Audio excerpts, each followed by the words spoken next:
The Price of Love by Arnold Bennett. Chapter 1. Money in the House. Part 1. In the evening dimness of old Mrs. Malden's sitting room stood the youthful virgin, Rachel Louisa Fleckring. The prominent fact about her appearance was that she wore an apron. Not one of those white, waist-tied aprons with or without bibs, worn proudly, uncompromisingly by a previous generation of unaspiring housewives and housegirls, but an immense blue pinafore apron covering the whole front of the figure except the head, hands and toes.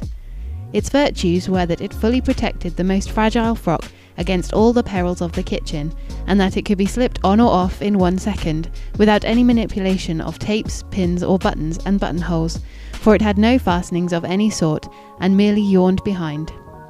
In 1 second the drudge could be transformed into an elegant infanta of boudoirs, and vice versa. To suit the coquetry of the age, the pinafore was enriched with certain flouncings, which, however, only intensified its unshapen ugliness. On a plain, middle-aged woman, such a pinafore would have been intolerable to the sensitive eye, but on Rachel it simply had a piquant and perverse air, because she was young, with the incomparable, the unique charm of comely adolescence.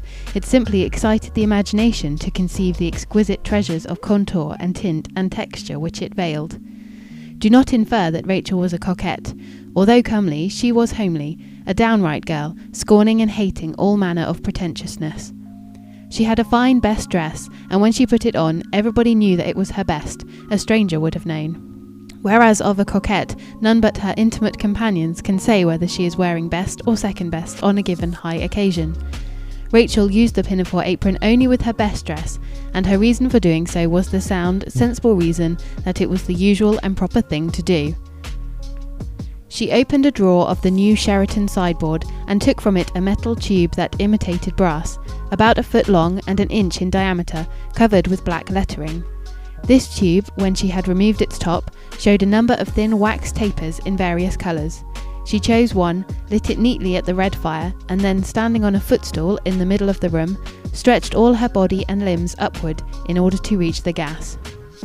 If the tap had been 1/2 inch higher, or herself 1/2 inch shorter, she would have had to stand on a chair instead of a footstool, and the chair would have had to be brought out of the kitchen and carried back again. But heaven had watched over this detail. The gas fitting consisted of a flexible pipe resembling a thick black cord, and swinging at the end of it a specimen of that wonderful and blessed contrivance, the inverted incandescent mantle within a porcelain globe, the whole recently adopted by Mrs. Malden as the dangerous final word of modern invention. It was safer to ignite the gas from the orifice at the top of the globe, but even so there was always a mild disconcerting explosion, followed by a few moments' uncertainty as to whether or not the gas had lighted properly. When the deed was accomplished and the room suddenly bright with soft illumination, Mrs. Malden murmured, "That's better." She was sitting in her armchair by the glitteringly set table, which, instead of being in the centre of the floor under the gas, had a place near the bow window. Advantageous in the murky daytime of the Five Towns, and inconvenient at night. The table might well have been shifted at night to a better position in regard to the gas, but it never was. Somehow, for Mrs. Malden, the carpet was solid concrete, and the legs of the table immovably embedded therein. Rachel, gentle-footed, kicked the footstool away to its lair under the table, and simultaneously extinguished the taper, which she dropped with a scarce audible click into a vase on the mantelpiece. Then she put the cover on the tube with another faintest click, restored the tube to its drawer with a rather louder click, and finally, with a click still louder, pushed the drawer home. All these slight sounds were familiar to Mrs. Malden. They were part of her regular night-life, part of an unconsciously loved ritual, and they contributed in their degree to her placid happiness. "Now the blinds, my dear," said she. The exhortation was ill-considered, and Rachel controlled a gesture of amicable impatience, for she had not paused after closing the drawer. She was already on her way across the room to the window when Mrs. Malden said, "Now the blinds, my dear." The fact was that Mrs. Malden measured the time between the lighting of gas and the drawing down of blinds by 1/10 of a second. Such was her fear lest in that sinister interval the whole prying town might magically gather in the street outside and peer into the secrets of her inculpable existence. Part 2. When the blinds and curtains had been arranged for privacy, Mrs. Malden sighed securely and picked up her crocheting. Rachel rested her hands on the table, which was laid for a supper for 4, and asked in a firm, frank voice whether there was anything else. "Because if not," Rachel added, "I'll just take off my pinafore and wash my hands." Mrs. Maldon looked up benevolently and nodded in quick agreement. It was such apparently trifling gestures, eager and generous, that endeared the old lady to Rachel, giving her the priceless sensation of being esteemed and beloved. Her gaze lingered on her aged employer with affection and with profound respect. Mrs. Maldon made a striking, tall, slim figure, sitting erect in tight black, with the right side of her long, prominent nose in the full gaslight, and the other heavily shadowed. Her hair was absolutely black, at over 70. Her eyes were black and glowing, and she could read and do coarse crocheting without spectacles. All her skin, especially round about the eyes, was yellowish-brown, and very deeply wrinkled indeed, a decrepit, senile skin which seemed to contradict the youth of her pose and her glance. The cast of her features was benign. She had passed through desolating and violent experiences, and then through a long, long period of withdrawn tranquillity, and from end to end of her life she had consistently thought the best of all men, refusing to recognise evil and assuming the existence of good. Every one of the millions of her kind thoughts had helped to mould the expression of her countenance. The expression was definite now, fixed, intensely characteristic after so many decades, and wherever it was seen it gave pleasure, and by its enchantment created goodness and goodwill, even out of their opposites. Such was the life-work of Mrs. Maldon. Her eyes embraced the whole room. They did not, as the phrase is, beam approval, for the act of beaming involves a sort of ecstasy, and Mrs. Maldon was too dignified for ecstasy. But they displayed a mild and proud contentment as she said, "I'm sure it's all very nice." It was. The table crowded with porcelain, crystal silver, and flowers, and every object upon it casting a familiar curved shadow on the whiteness of the damask toward the window. The fresh crimson and blues of the everlasting Turkey carpet being the ne plus ultra of carpentry in the Five Towns, when that carpet was bought, just as sealskin was the ne plus ultra of all furs. The silken polished sideboard, strange to the company but worthy of it, and exhibiting a due sense of its high destiny. The sombre bookcase and corner cupboard darkly glittering. The Chesterfield sofa, broad, accepting, acquiescent. The flashing brass fender and copper scuttle. The comfortably reddish walls with their pictures, like limpets on the face of precipices. The new whitened ceiling. In the midst, the incandescent lamp that hung like the moon in heaven. And then the young sturdy girl standing over the old woman and breathing out the very breath of life, vitalising everything, rejuvenating the old woman. Mrs. Maldon's sitting room had a considerable renown among her acquaintance, not only for its peculiar charm which combined and reconciled the tastes of 2 very different generations, but also for its radiant cleanness. There are many clean houses in the Five Towns, using the adjective in the relative sense in which the Five Towns is forced by chimneys to use it. But Mrs. Maldon's sitting room, save for the white window curtains, which had to accept the common grey fate of white window curtains in the district, was clean in the countryside sense, almost in the Dutch sense. The challenge of its cleanness gleamed on every polished surface, victorious in the unending battle against the horrible contagion of foul industries. Mrs. Maldon's friends would assert that the state of that sitting room passed them, or fair past them, and she would receive their ever-amazed compliments with modesty.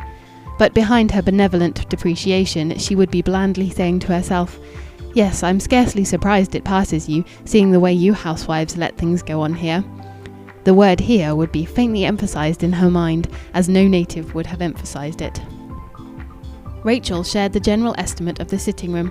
She appreciated its charm and admitted to herself that her first vision of it, rather less than a month before, had indeed given her a new and startling ideal of cleanliness.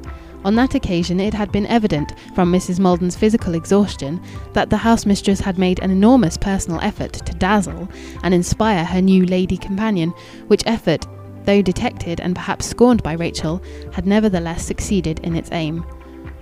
With a certain presence of mind, Rachel had feigned to remark nothing miraculous in the condition of the room. Appropriating the new ideal instantly, she had on the first morning of her service turned out the room before breakfast, well knowing that it must have been turned out on the previous day. Dumbfounded for a few moments, Mrs. Maldon had at length said, in her sweet and cordial benevolence, "I'm glad to see we think alike about cleanliness." And Rachel had replied with an air at once deferential, sweet, and yet casual, "Oh, of course, Mrs. Maldon." Then they measured one another in a silent exchange. Mrs. Maldon was aware that she had by chance discovered a pearl, yes, a treasure beyond pearls. And Rachel too divined the high value of her employer, and felt within the stirrings of a passionate loyalty towards her. Part 3. And yet, during the 3 weeks and a half of their joint existence, Rachel's estimate of Mrs. Maldon had undergone certain subtle modifications. At first somewhat overawed, Rachel had seen in her employer the Mrs. Maldon of the town's legend, which legend had travelled to Rachel as far as Knype, whence she sprang. That is to say, one of the great ladies of Bursley, ranking in the popular regard with Mrs. Clayton Vernon, the leader of society, Mrs. Sutton, the philanthropist, and Mrs. Hamps, the powerful religious bully. She had been impressed by her height, Rachel herself being no lamp-post, her carriage, her superlative dignity, her benevolence of thought, and above all by her aristocratic southern accent.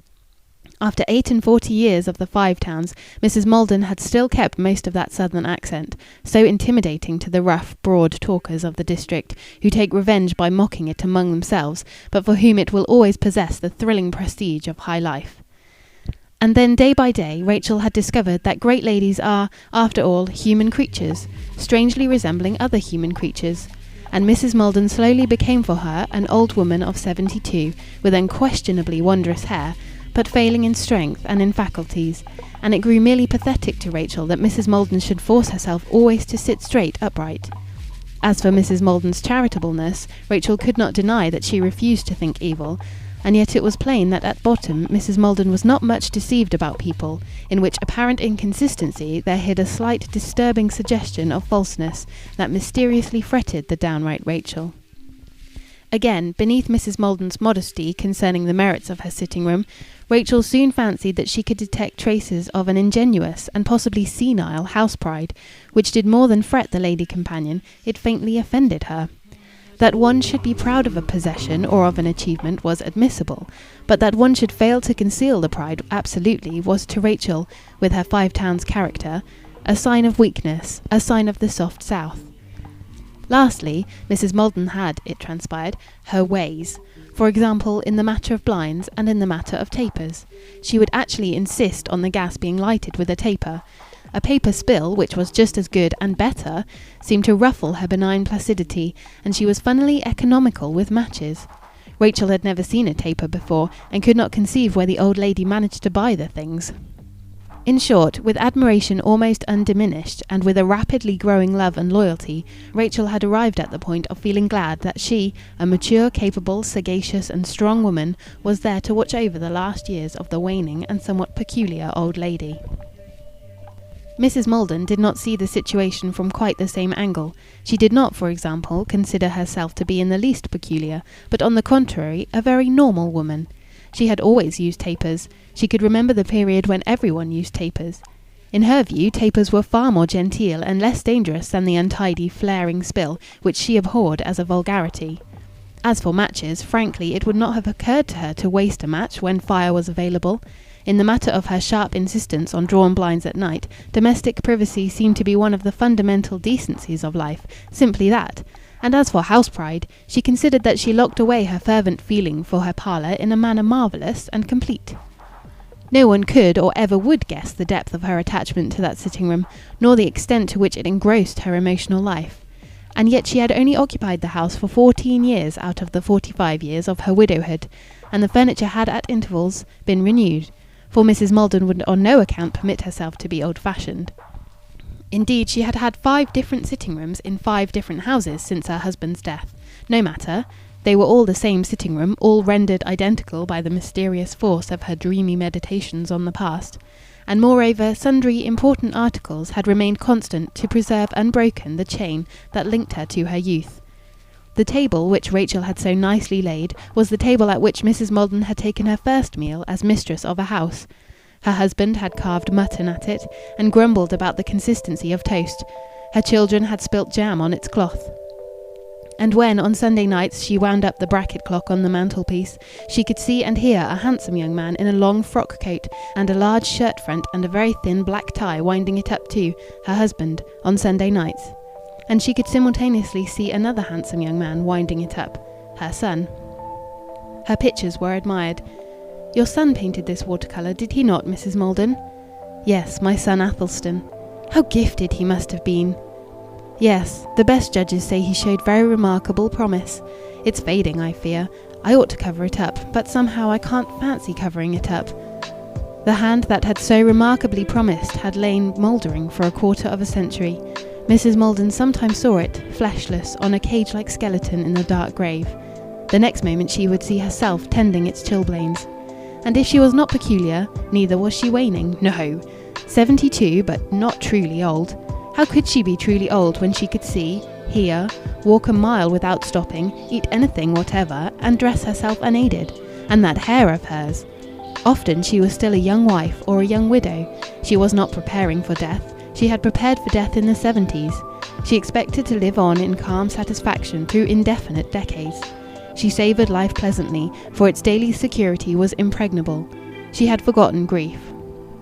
When she looked up at Rachel and benevolently nodded to her, she saw a girl of line character, absolutely trustworthy, very devoted, very industrious, very capable, intelligent, cheerful. In fact, a splendid girl, a girl to be enthusiastic about. But such a mere girl, a girl with so much to learn, so pathetically young and inexperienced and positive and sure of herself. The looseness of her limbs, the unconscious abrupt freedom of her gestures, the waviness of her auburn hair, the candour of her glance, the warmth of her indignation against injustice and dishonesty, the capricious and sensitive flowings of blood to her smooth cheeks, the ridiculous wise compressings of her lips, the rise and fall of her rich and innocent bosom, these phenomena touched Mrs. Maldon and occasionally made her want to cry. Thought she, "I was never so young as that at 22. At 22 I had had Mary."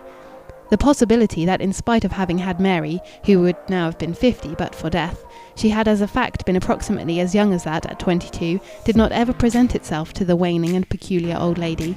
She was glad that she, a mature and profoundly experienced woman, in full possession of all her faculties, was there to watch over the development of the lovable, affectionate and impulsive child. Part 4. "Oh, here's the paper, Mrs. Maldon," said Rachel, as turning away to leave the room, she caught sight of the extra special edition of the Signal, which lay a pale green on the dark green of the Chesterfield. Mrs. Maldon answered placidly, "When did you bring it in? I never heard the boy come. But my hearing's not quite what it used to be, that's true. Open it for me, my dear. I can't stretch my arms as I used to." She was one of the few women in the Five Towns who deigned to read a newspaper regularly, and one of the still fewer who would lead the miscellaneous conversation of drawing rooms away from domestic chatter and discussions of individualities to political and municipal topics, and even towards general ideas. She seldom did more than mention a topic and then express a hope for the best, or explain that this phenomenon was such a pity, or that phenomenon such a good thing, or that about another phenomenon one really didn't know what to think. But these remarks sufficed to class her apart among her sex as a very up-to-date old lady with a broad outlook upon the world, and to inspire sundry other ladies with a fearful respect for her masculine intellect and judgment. She was aware of her superiority, and had a certain kind disdain for the increasing number of women who took in a daily picture paper, and who, having dawdled over its illustrations after breakfast, spoke of what they had seen in the newspaper. She would not allow that a picture paper was a newspaper. Rachel stood in the empty space under the gas. Her arms were stretched out and slightly upward as she held the Signal wide open and glanced at the newspaper, frowning. The light fell full on her coppery hair. Her balanced body, though masked in front by the perpendicular fall of the apron as she bent somewhat forward, was nevertheless the image of potential vivacity and energy. It seemed almost to vibrate with its own consciousness of physical pride. Left alone, Rachel would never have opened a newspaper, at any rate for the news. Until she knew Mrs. Maldon, she had never seen a woman read a newspaper, for aught except the advertisements relating to situations, houses and pleasures. But, much more than she imagined, she was greatly under the influence of Mrs. Maldon. Mrs. Maldon made a nightly solemnity of the newspaper, and Rachel naturally soon persuaded herself that it was a fine and a superior thing to read the newspaper, a proof of unusual intelligence. Moreover, just as she felt bound to show Mrs. Maldon that her notion of cleanliness was as advanced as anybody's, so she felt bound to indicate, by an appearance of casualness, that for her to read the paper was the most customary thing in the world. Of course she read the paper, and that she should calmly look at it herself before handing it to her mistress proved that she had already established a very secure position in the house. She said, her eyes following the lines and her feet moving in the direction of Mrs. Maldon, "Those burglaries are still going on. Hillport now." "Oh dear," murmured Mrs. Maldon, as Rachel spread the newspaper lightly over the tea tray and its contents. "Oh dear, I do hope the police will catch someone soon.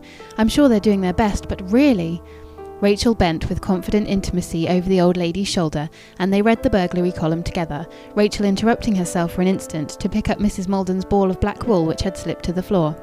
The signal reporter had omitted none of the classic clichés proper to the subject, and such words and phrases as Jemmy, effected an entrance, the servant now thoroughly alarmed, stealthy footsteps, escaped with their booty, seriously disquieted both of the women, caused a sudden sensation of sinking in the region of the heart.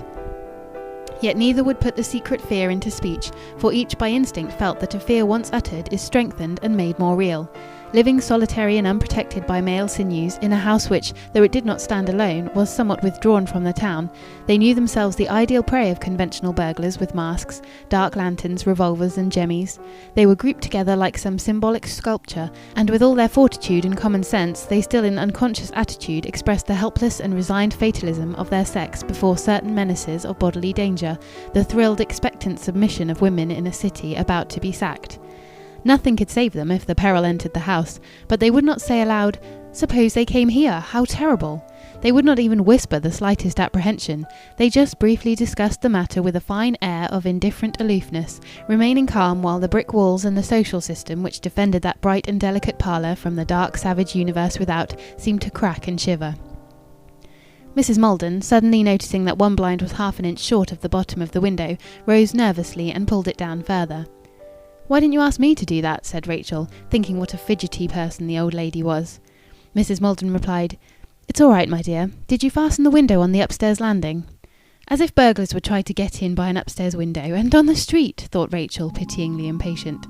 "However, it's her house, and I'm paid to do what I'm told," she added to herself, very sensibly.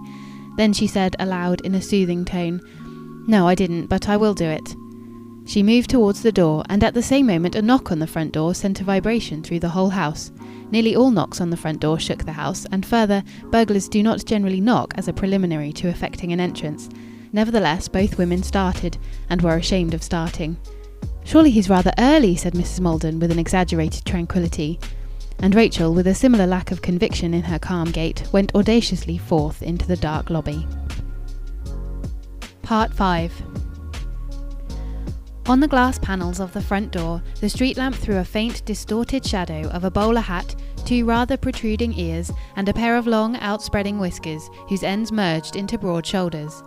Anyone familiar with the streets of Bursley would have instantly divined that Councillor Thomas Batchgrew stood between the gas lamp and the front door. And even Rachel, whose acquaintance with Bursley was still slight, at once recognised the outlines of the figure.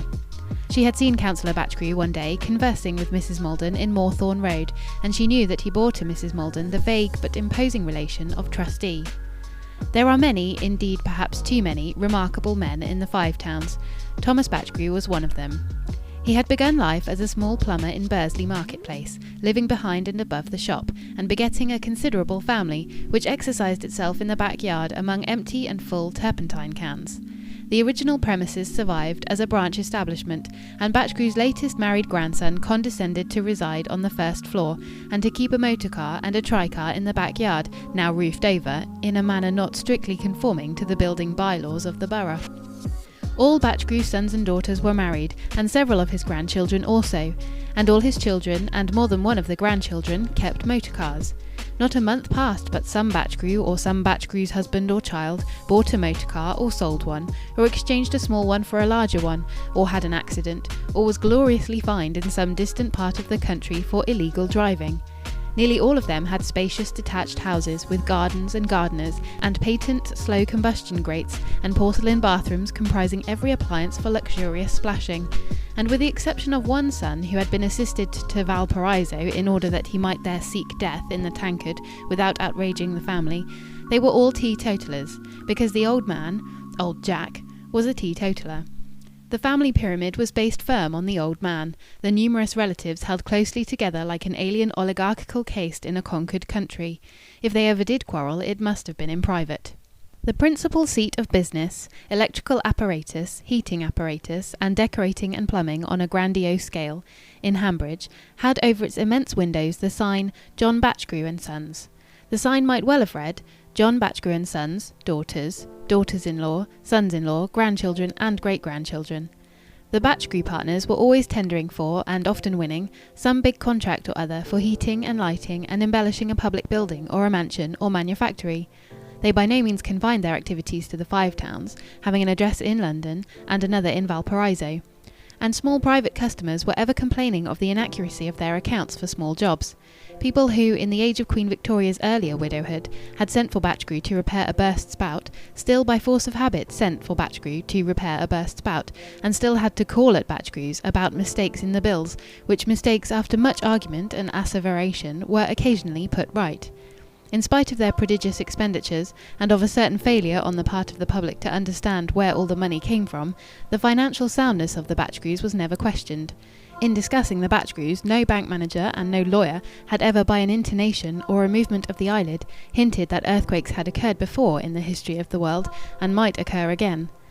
And yet old Batchgrew, admittedly the cleverest of the lot, save possibly the Valparaiso soaker, could not be said to attend assiduously to business. He scarcely averaged 2 hours a day on the premises at Hanbridge. Indeed, the staff there had a sense of the unusual, inciting to unusual energy and devotion when word went round, "Governor's in the office with Mr. John." The councillor was always extremely busy with something other than his main enterprise. It was now reported, for example, that he was clearing vast sums out of picture palaces in Wigan and Warrington. Also, he was a religionist, being chairman of the local Church of England Village Mission Fund. And he was a politician, powerful in municipal affairs. And he was a reformer, who believed that by abolishing beer, he could abolish the poverty of the poor, and acted accordingly. And lastly, he liked to enjoy himself. Everybody knew by sight his flying white whiskers and protruding ears, and he himself was well aware of the steady advertising value of those whiskers, of always being recognisable half a mile off. He met everybody unflinchingly, for he felt that he was invulnerable at all points and sure of a magnificent obituary. He was invariably treated with marked deference and respect, but he was not an honest man. He knew it, all his family knew it. In business, everybody knew it except a few nincompoops. Scarcely anyone trusted him. The peculiar fashion in which, when he was not present, people old-jacked him, this alone was enough to condemn a man of his years. Lastly, everybody knew that most of the Batchgrew family was of a piece with its head. Part 6. Now Rachel had formed a prejudice against old Batchgrew. She had formed it immutably in a single second of time. One glance at him in the street, and she had tried and condemned him, according to the summary justice of youth. She was in that stage of plenary and unhesitating wisdom, when one not only can, but one must, divide the whole human race sharply into two categories, the sheep and the goats. And she had sentenced old Batchgrew to a place on the extreme left. It happened that she knew nothing against him, but she did not require evidence. She simply did not like that man. She italicised the end of the phrase bitingly to herself. And there was no appeal against the verdict. Angels could not have successfully interceded for him in the courts of her mind. He never guessed, in his aged self-sufficiency, that his case was hopeless with Rachel, nor even that the child had dared to have any opinion about him at all. She was about to slip off the pinafore apron and drop it onto the oak chest that stood in the lobby, but she thought with defiance, "Why should I take my pinafore off for him? I won't. He shan't see my nice frock. Let him see my pinafore. I am an independent woman earning my own living, and why should I be ashamed of my pinafore? My pinafore is good enough for him." She also thought, "Let him wait," and went off into the kitchen to get the modern appliance of the match for lighting the gas in the lobby. When she had lighted the gas, she opened the front door with audacious but nervous deliberation, and the famous character impatiently walked straight in. He wore prominent loose black kid gloves and a thin black overcoat. Looking coolly at her, he said, "So you're the new lady companion, young miss? Well, I've heard rare accounts on ye. Missus is in, I reckon?" His voice was extremely low, rich, and heavy.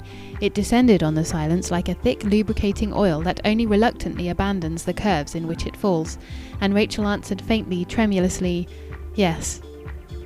No longer was she the independent woman, censorious and scornful, but a silly, timid little thing. Though she condemned herself savagely for schoolgirlishness, she could do nothing to arrest the swift change in her. The fact was, she was abashed, partly by the legendary importance of the renowned Batchgrew, but more by his physical presence. His mere presence was always disturbing, for when he supervened into an environment, he had always the air of an animal on a voyage of profitable discovery. His nose was an adventurous, sniffing nose, a true nose, which exercised the original and proper functions of a nose noisily. His limbs were restless, his boots like hooves. His eyes were as restless as his limbs, and seemed ever to be seeking for something upon which they could definitely alight, and not finding it. He performed eructations with the disarming naturalness of a baby. He was tall but not stout, and yet he filled the lobby. He was the sole fact in the lobby, and it was as though Rachel had to crush herself against the wall in order to make room for him. His glance at Rachel now became inquisitive, calculating. It seemed to be saying, "One day I may be able to make use of this piece of goods." But there was a certain careless good humour in it too. What he saw was a naive young maid, with agreeable features and a fine, fresh complexion, and rather reddish hair. He did not approve of the colour of the hair. He found pleasure in regarding her, and in the perception that he had abashed her. Yes, he liked to see her timid and downcast before him. He was an old man, but like most old men, such as statesmen, who have lived constantly at the full pressure of following their noses, he was also a young man. He creaked, but he was not gravely impaired. "Is it Mr. Batchgrew?" Rachel softly murmured the unnecessary question, with one hand on the knob ready to open the sitting-room door. He had flopped his stiff, flat-topped felt hat on the oak chest and was taking off his overcoat. He paused, and lifting his chin, and his incredible white whiskers with it, gazed at Rachel almost steadily for a couple of seconds. "It is," he said, as it were challengingly. "It is, young miss." Then he finished removing his overcoat and thrust it roughly down on the hat. Rachel blushed as she modestly turned the knob and pushed the door so that he might pass in front of her. "Here's Mr. Batchgrew, Mrs. Maldon," she announced, feebly endeavouring to raise and clear her voice. "Bless us!" The astonished exclamation of Mrs. Maldon was heard. And Councillor Batchgrew, with his crimson shiny face and the vermilion rims around his unsteady eyes, and his elephant ears and the absurd streaming of his white whiskers, and his multitudinous noisiness, and his black kid gloves, strode half theatrically past her, sniffing. To Rachel he was an object odious, almost obscene. In truth, she had little mercy on old men in general, who, as a class, struck her as fussy, ridiculous, and repulsive. And beyond all the old men she had ever seen, she disliked Councillor Batchgrew. And about Councillor Batchgrew what she most detested was, perhaps strangely, his loose, wrinkled black kid gloves. They were ordinary, harmless, black kid gloves, but she counted them against him as a supreme offence. Conceited, self-conscious, horrid old brute, she thought, discreetly drawing the door to and then going into the kitchen. He's interested in nothing and nobody but himself. She felt protective towards Mrs. Maldon, that simpleton who apparently could not see through a John Batchgrew. So Mrs. Maldon had been giving him good accounts of the new lady companion, had she? Part 7. "Well, Lizzie Maldon," said Councillor Batchgrew as he crossed the sitting-room, "how do you find yourself? Things?" he went on, taking Mrs. Maldon's hand with a certain negligence, and at the same time fixing an unfriendly eye on the gas. Mrs. Maldon had risen to welcome him with the punctilious warmth due to an old gentleman, a trustee, and a notability. She told him as to her own health, and inquired about his. But he ignored her smooth utterances in the ardour of following his nose. "Things worse than ever. Very unhealthy, too. Haven't I told ye and told ye? You ought to let me put electricity in for you. It isn't as if it wasn't your own house. Pay ye over and over again." He sat down in a chair by the table, drew off his loose black gloves, and after letting them hover irresolutely over the encumbered table, deposited them for safety in a china slop basin. "I dare say you're quite right," said Mrs. Maldon with grave urbanity, "but really gas suits me very well, and you know the gas manager complains so much about the competition of electricity. Truly it does seem unfair, doesn't it, as they both belong to the town? If I gave up gas for electricity, I don't think I could look the poor man in the face at church, and all these changes cost money. How is dear Enid?" Mr. Batchgrew had now stretched out his legs and crossed one over the other, and he was twisting his thumbs on his diaphragm. "Enid? Oh, Enid, well, I did hear she's able to nurse the child at last." He spoke of his granddaughter-in-law as of one among a multiplicity of women about whose condition vague rumours reached him at intervals. Mrs. Maldon breathed fervently. "I'm so thankful. What a blessing that is, isn't it?" "As for costing money, Elizabeth," Mr. Batchgrew proceeded, "you'll be all right now for money." He paused, sat up straight with puffings, and leaned sideways against the table. Then he said, half fiercely, "I've settled up the Brougham Street mortgage." "You don't say so!" Mrs. Maldon was startled. "I do." "When?" "Today." "Well!" "That's what I stepped in for." Mrs. Maldon feebly murmured with obvious emotion, You can't imagine what a relief it is to me." Tears shone in her dark, mild eyes. "Look ye!" exclaimed the trustee curtly. He drew from his breast pocket a bank envelope of linen, and then, glancing at the table, pushed cups and saucers abruptly away to make a clear space on the white cloth. The newspaper slipped rustling to the floor on the side near the window. Already his gloves were abominable in the slop basin, and now with a single gesture he had destroyed the symmetry of the set table. Mrs. Maldon, with surpassing patience, smiled sweetly, and assured herself that Mr. Batchgrew could not help it. He was a coarse male creature, at large in a room highly feminized. It was his habit thus to pass through orderly interiors, distributing havoc like a rough soldier. You might almost hear a sword clanking in the scabbard. 10, 20, 30, 40, 50, 60, he began in his heavily rolling voice to count out one by one a bundle of notes which he had taken from the envelope. He generously licked his thick, curved back thumb for the separating of the notes, and made each note sharply click in the manner of a bank cashier, to prove to himself that it was not two notes stuck together. 570, 580, 590, 600. These are all tens. Now the fives. 5, 10, 15, 20, 25. He counted up to 365. That's 965 altogether. The odd 65's arrear of interest. I'm investing 900 again tomorrow, and the interest on the new investment is to start from the 1st of this month. So instead of being out of pocket, you'll be in pocket, Mrs. The notes lay in two irregular filmy heaps on the table. Having carefully returned the empty envelope to his pocket, Mr. Batchgrew sat back, triumphant, and his eye met the delighted yet disturbed eye of Mrs. Maldon, and then wavered and dodged. Mr. Batchgrew, with all his romantic qualities, lacked any perception of the noble and beautiful in life, and it could be positively asserted that his estimate of Mrs. Maldon was chiefly disdainful. But of Mrs. Maldon's secret opinion about John Batchgrew nothing could be affirmed with certainty. Nobody knew it, or ever would know it. I doubt whether Mrs. Maldon had whispered it even to herself. In youth he had been the very intimate friend of her husband, which fact would scarcely tally with Mrs. Maldon's memory of her husband as the most upright and perspicacious of men, unless on the assumption that John Batchgrew's real characteristics had not properly revealed themselves until after his crony's death. This assumption was perhaps admissible. Mrs. Maldon invariably spoke of John Batchgrew with respect and admiration. She probably had perfect confidence in him as a trustee, and such confidence was justified, for the counsellor knew as well as anybody in what fields rectitude was a remunerative virtue, and in what fields it was not. Indeed, as a trustee, his sense of honour and of duty was so nice that in order to save his ward from loss in connection with a depreciating mortgage security, he had invented, as a town councillor, the improvement known as the Brougham Street scheme. If this was not said outright, it was hinted. At any rate, the idea was fairly current that had not Councillor Batchgrew been interested in Brougham Street property, the Brougham Street scheme involving the compulsory purchase of some of that property at the handsome price naturally expected from the munificence of corporations would never have come into being. Mrs. Maldon knew of the existence of the idea, which had been obscurely referred to by a licensed victualler, inimicably prejudiced against the teetotaler in Mr. Batchgrew, at a council meeting reported in the Signal. And it was precisely this knowledge which had imparted to her glance the peculiar disturbed quality that had caused Mr. Batchgrew to waver and dodge. The occasion demanded the exercise of unflinching common sense, and Mrs. Maldon was equal to it.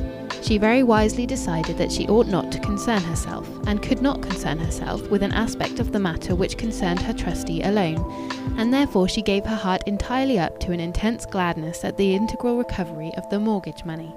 For despite her faith in the efficiency of her trustee, Mrs. Maldon would worry about finance. She would yield to an exquisitely painful dread lest anything should happen, that is, to prevent her from dying in the comfortable and dignified state in which she had lived. Her income was not large, a little under £300 a year, but with care it sufficed for her own wants, and for gifts, subscriptions, and an occasional carriage. There would have been a small margin but for the constant rise in prices. As it was, there was no permanent margin, and to have cut off a single annual subscription or lessened a single customary gift would have mortally wounded her pride. The gradual declension of property values in Brougham Street had been a danger that each year grew more menacing. The moment had long ago come when the whole rents of the mortgaged cottages would not cover her interest. The promise of the Corporation Improvement Scheme had only partially reassured her. It seemed too good to be true. She could not believe without seeing. She now saw, suddenly, blindingly. And her relief beneath that stately deportment of hers was pathetic in its simple intensity. It would have moved John Batchgrew had he been in any degree susceptible to the thrill of pathos. "I doubt if I've seen so much money all at once before," said Mrs. Maldon, smiling weakly. "Happen not," said Mr. Batchgrew, proud, with insincere casualness, and he added in exactly the same tone, "I'm leaving it with ye tonight." Mrs. Maldon was aghast, but she feigned sprightliness as she exclaimed, "You're not leaving all this money here tonight?" "I am," said the trustee. "That's what I came for. Evans were 3 hours late in completing, and the bank was closed. I have but just got it. I'm not going home." He lived 8 miles off, near Axe. "I've got to go to a church meeting at Red Cow, and I'm sleeping there. John's Ernest is calling here for me presently. I don't fancy driving over them moors with near £1,000 in my pocket, and colliers out on strike, not at my age, missus. If you don't know what Red Cow is, I reckon I do. It's your money. Put it in a drawer and say nowt, and I'll fetch it tomorrow. What'll happen to it, think ye, seeing as it hasn't got legs?" He spoke with the authority of a trustee, and Mrs. Maldon felt that her reputation for sensible equanimity was worth preserving, so she said bravely, "I suppose it will be all right." "Of course," snapped the trustee patronisingly. "But I must tell Rachel." "Rachel? Rachel? Oh, her! Why tell anyone?" Mr. Batchgrew sniffed very actively. "Oh, I shouldn't be easy if I didn't tell Rachel," insisted Mrs. Maldon with firmness. Before the trustee could protest anew, she had rung the bell. Part 8. It was another and an apronless Rachel that entered the room, a Rachel transformed, magnificent in light green frock with elaborate lacy ruchings and ornamentations, and the waist at the new fashionable height. Her ruddy face and hands were fresh from water, her hair very glossy and very neat. She was in high array. This festival attire Mrs. Maldon now fully beheld for the first time. It indeed honoured herself, for she had ordained a festive evening, but at the same time she was surprised and troubled by it. As for Mr. Batchgrew, he entirely ignored the vision. Stretched out in one long inclined plane from the back of his chair down to the brass fender, he contemplated the fire while picking his teeth with a certain impatience, and still sniffing actively. The girl resented this disregard, but though she remained hostile to the grotesque old man with his fussy noises, the mantle of Mrs. Maldon's moral protection was now over Councillor Batchgrew, and Rachel's mistrustful scorn of him had lost some of its pleasing force. "Rachel?" Mrs. Maldon gave a hesitating cough. "Yes, Mrs. Maldon?" said Rachel, questioningly deferential, and smiling faintly into Mrs. Maldon's apprehensive eyes. Against the background of the aged pair, she seemed dramatically young, lithe, living, and wistful. She was nervous, but she thought with strong superiority, "What are these old folks planning together? Why do they ring for me?" At length Mrs. Maldon proceeded. "I think I ought to tell you, dear, Mr. Batchgrew is obliged to leave this money in my charge tonight." "What money?" asked Rachel. Mr. Batchgrew put in sharply, drawing up his legs. "This. Here, young miss, step this way if you please, I'll count it. 10, 20, 30. With new lickings and clickings he counted the notes all over again. "There." When he had finished, his pride had become positively naive. "Oh my word," murmured Rachel, awed and astounded. "It is rather a lot, isn't it?" said Mrs. Maldon with a timid laugh. At once fascinated and repelled, the two women looked at the money as at a magic. It represented to Mrs. Maldon a future free from financial embarrassment. It represented to Rachel more than she could earn in half a century at her wage of £18 a year, an unimaginable source of endless gratifications, and yet the mere fact that it was to stay in the house all night changed it for them into something dire and formidable, so that it inspired both of them, the ancient dame and the young girl, with naught but a mystic dread. Mr. Batchgrew eyed the affrighted creatures with satisfaction, appearing to take a perverse pleasure in thus imposing upon them the horrid incubus. "I was only thinking of burglars," said Mrs. Maldon apologetically. "There've been so many burglaries lately." She ceased, uncertain of her voice. The forced lightness of her tone was almost tragic. "There won't be any more," said Mr. Batchgrew condescendingly. "Why?" demanded Mrs. Maldon with an eager smile of hope.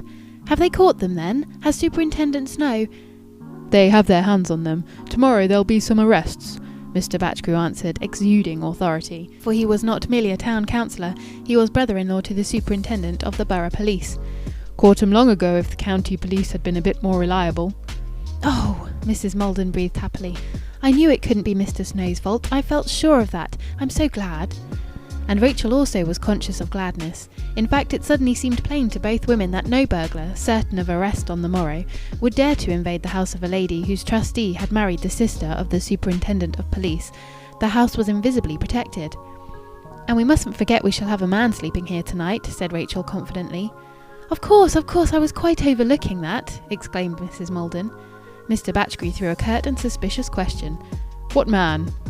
"My nephew Julian. I should say my grandnephew." Mrs. Maldon's proud tone rebuked the strange tone of Mr. Batchgrew. "It is his birthday. He and Louis are having supper with me, and Julian is staying the night." "Well, if you take my advice, missus, you'll say nowt to nobody. Lock the brass up in a drawer in that wardrobe of yours, and keep a still tongue in your head." "Perhaps you're right," Mrs. Maldon agreed. "As a matter of general principle, I mean. And it might make Julian uneasy." "Take it and lock it up," Mr. Batchgrew repeated. "I don't know about my wardrobe," Mrs. Maldon began. "Anywhere," Mr. Batchgrew stopped her. "Only," said Rachel with careful gentleness, "please don't forget where you have put it." But her precaution of manner was futile. Twice within a minute she had employed the word forget.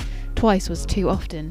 Mrs. Maldon's memory was most capriciously uncertain. Its lapses astonished sometimes even herself, and naturally she was sensitive on the point. She nourished the fiction, and she expected others to nourish it, that her memory was quite equal to younger memories. Indeed, she would admit every symptom of old age save an unreliable memory. Composing a dignified smile, she said with reproving blandness, "I am not in the habit of forgetting where I put valuables, Rachel." And her prominently veined fingers, clasping the notes as a preliminary to hiding them away, seemed in their nervous primness to be saying to Rachel, "I have deep confidence in you, and I think that tonight I have shown it, but oblige me by not presuming. I am Mrs. Maldon, and you are Rachel. After all, I have not yet known you for a month." Part 9. A very loud rasping noise, like a vicious menace, sounded from the street, shivering instantaneously the delicate placidity of Mrs. Maldon's home. Mrs. Maldon gave a start. "That'll be John's Ernest with the car," said Mr. Batchgrew, amused, and he began to get up from the chair. As soon as he was on his feet, his nose grew active again. "You've nothing to be afraid of, missus," he added, in a tone roughly reassuring and good-natured. "Oh no, of course not," concurred Mrs. Maldon, further enforcing intrepidity on herself. "Of course not. I only just mentioned burglars because there's so much in the paper." And she stooped to pick up the signal and folded it carefully, as if to prove that her mind was utterly collected. Councillor Batchgrew, leaning over the table, peered into various vessels in search of his gloves. At length he took them finicking from the white slop basin, as though fishing them out of a puddle. He began to put them on, and then, halfway through the process, abruptly shook hands with Mrs. Maldon. "Then you'll call in the morning?" she asked. "Aye, ye may count on me. I'll relieve ye of it afore 10 o'clock. It'll be on my way to Hanbridge, you see." Mrs. Maldon ceremoniously accompanied her trustee as far as the sitting-room door, where she recommended him to the careful attention of Rachel. No woman in the Five Towns could take leave of a guest with more impressive dignity than old Mrs. Maldon, whose fine southern accent always gave a finish to her farewells. In the lobby, Mr. Batchgrew kept Rachel waiting with his overcoat in her outstretched hands while he completed the business of his gloves. As, close behind him, she coaxed his stiff arms into the overcoat, she suddenly felt that after all he was nothing but a decrepit survival, and his offensiveness seemed somehow to have been increased, perhaps by the singular episode of the gloves and the slop basin. She opened the front door, and without a word to her, he departed down the steps. 2 lamps like lighthouses glared fiercely along the roadway, dulling the municipal gas and giving to each loose stone on the macadam a long shadow. In the gloom behind the lamps, the low form of an open automobile showed, and a dim cloaked figure beside it. A boyish voice said with playful bullying sharpness above the growling irregular pulsation of the engine, "Here, Grandad, you've got to put this on." "Have I?" demanded uncertainly the thick, heavy voice of the old man. "Yes, you have, on the top of your other coat. If I don't look after you, I shall get myself into a row. Here, let me put your fist in the armhole. It's your blooming glove that stops it. There, now up with you, Grandad. All right, I've got you. I shan't drop you." A door snapped to, then another. The car shot violently forward, with shrieks and a huge buzzing noise, and leapt up the slope of the street. Rachel, still in the porch, could see Mr. Batchgrew's head wagging rather helplessly from side to side, just above the red speck of the tail lamp. Then the whole vision was swiftly blotted out, and the warning shrieks of the invisible car grew fainter on the way to Red Cow. It pleased Rachel to think of the old man being casually bullied and shaken by John's Ernest. She leaned forward and gazed down the street, not up it. When she turned into the house, Mrs. Maldon was descending the stairs, which, being in a line with the lobby, ended opposite the front door. Judging by the fixity of the old lady's features, Rachel decided that she was not yet quite pardoned for the slight she had put upon the memory of her employer, so she smiled pleasantly. "Don't close the front door, dear," said Mrs. Maldon stiffly. "There's someone there." Rachel looked round. She had actually, in sheer absent-mindedness or negligence or deafness, been shutting the door in the face of the telegraph boy. "Oh dear, I do hope," Mrs. Maldon muttered as she hastily tugged at the envelope. Having read the message, she passed it on to Rachel, and at the same time forgivingly responded to her smile. The excitement of the telegram had sufficed to dissipate Mrs. Maldon's trifling resentment. Rachel read, "Train hour late. Julian." The telegraph boy was dismissed. "No answer, thank you." Part 10. During the next half hour, excitement within the dwelling gradually increased. It grew out of nothing, out of Mrs. Maldon's admirable calm in receiving the message of the telegram, until it affected like an atmospheric disturbance the ground floor, the sitting room where Mrs. Maldon was spending nervous force in the effort to preserve an absolutely tranquil mind, the kitchen where Rachel was putting back the supper, the lobby towards which Rachel's eye and Mrs. Maldon's ear were strained to catch any sign of an arrival, and the unlighted, unused room behind the sitting room, which seemed to absorb and even intensify the changing moods of the house. The fact was that Mrs. Maldon, in her relief at finding that Julian was not killed or maimed for life in a railway accident, had begun by treating a delay of 1 hour in all her arrangements for the evening as a trifle. But she had soon felt that, though a trifle, it was really very upsetting and annoying. It gave birth to irrational yet real forebodings as to the non-success of her little party. It meant that the little party had started badly. And then her other grandnephew, Louis Forres, did not arrive. He had been invited for supper at 7, and should have appeared at 5 minutes to 7 at the latest, but at 5 minutes to 7 he had not come, nor at 7, nor at 5 minutes past, he who had barely a quarter of a mile to walk. There was surely a fate against the party, and Rachel strangely persisted in not leaving the kitchen. Even after Mrs. Maldon had heard her fumbling for an interminable time with the difficult window on the first floor landing, she went back to the kitchen instead of presenting herself to her expectant mistress.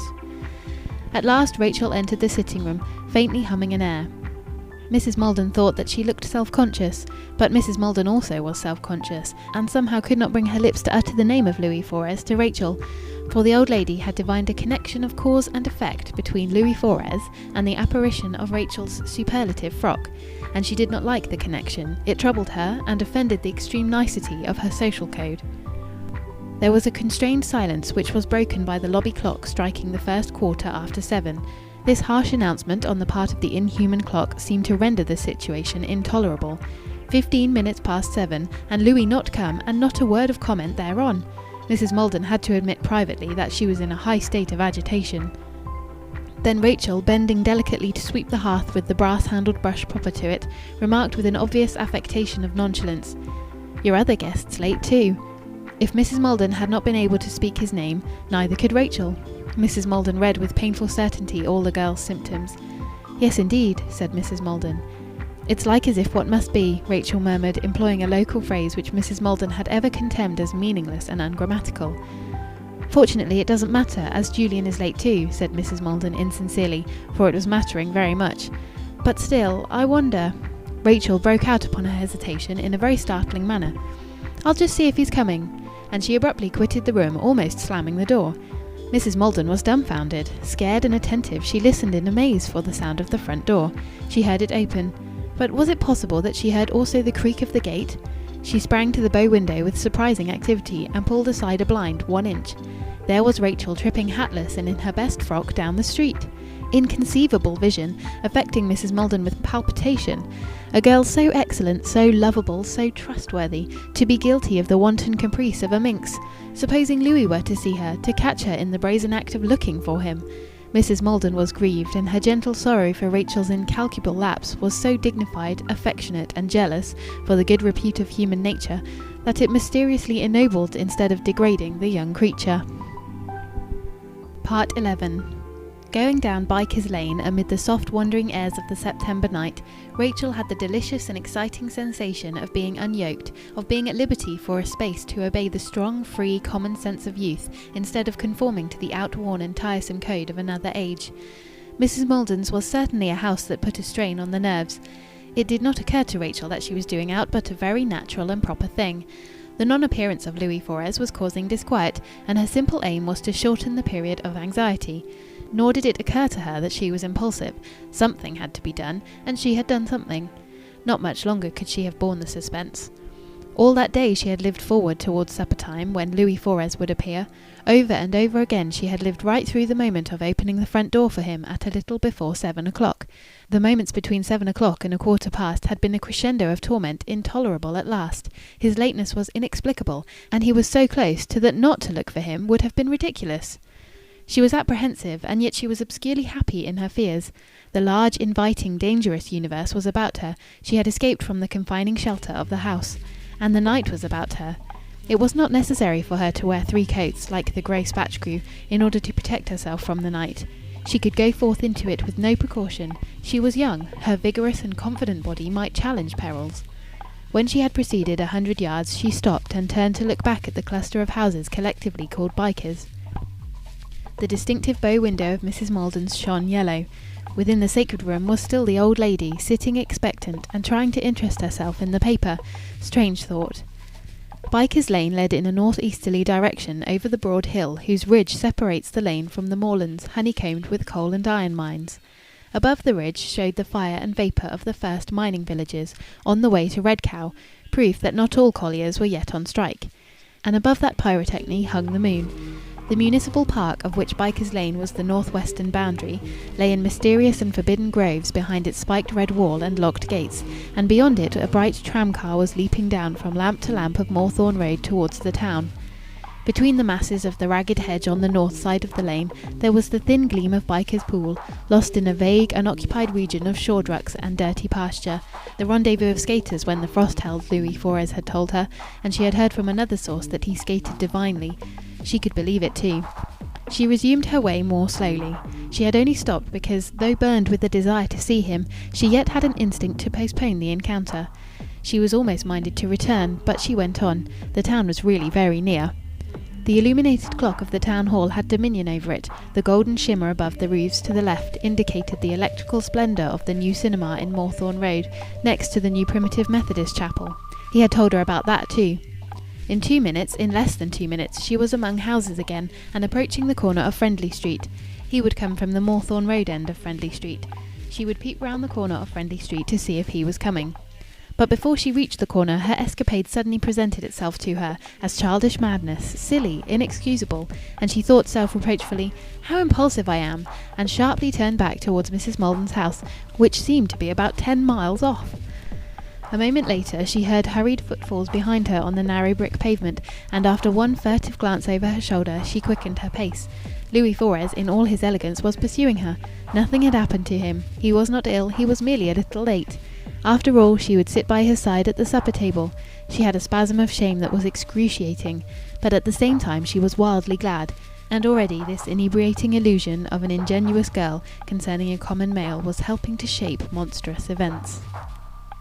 End of chapter 1.